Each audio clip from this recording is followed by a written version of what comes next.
As the opposition team, strongly stand against this motion that this House will give social service and skill training for gambling offenders rather than imprisonment. The first reason is deterrence, public safety, and then effectiveness of rehabilitation. The last reason is consistency of law. Dear educators, the most and first crucial function of imprisonment is deterrence. Imprisonment isolates offenders, restricting their movement, and sends a strong message that society does not tolerate gambling.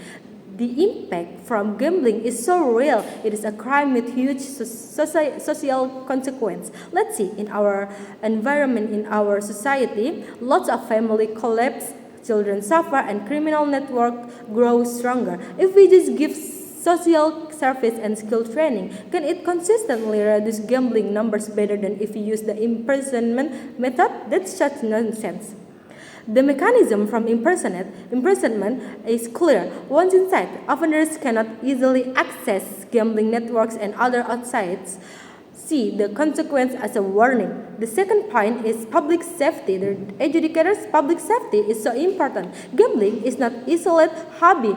It often leads to theft, fraud, and domestic violence when debts pile up. In many cases, even in Indonesia, gamblers force their families, their neighbors to give them money. Often if victim doesn't give them money, it's not uncommon for perpetrators to become so emotional that they resort to violence that they endanger many people around them. If this problem only handled with social service and skill training, will this problem really resolve? What mechanism will you use?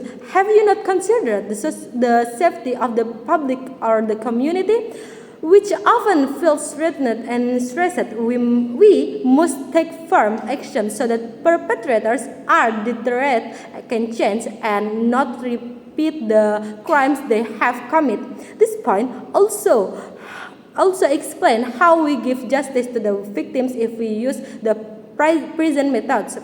The third point is effectiveness of rehabilitation. The educators, the proposition claims that training can reform offenders, but dear educators, let's be honest, gambling is not a skill issue, it is an addiction. Addiction requires strict environments, discipline, and in many cases enforced separation from hires.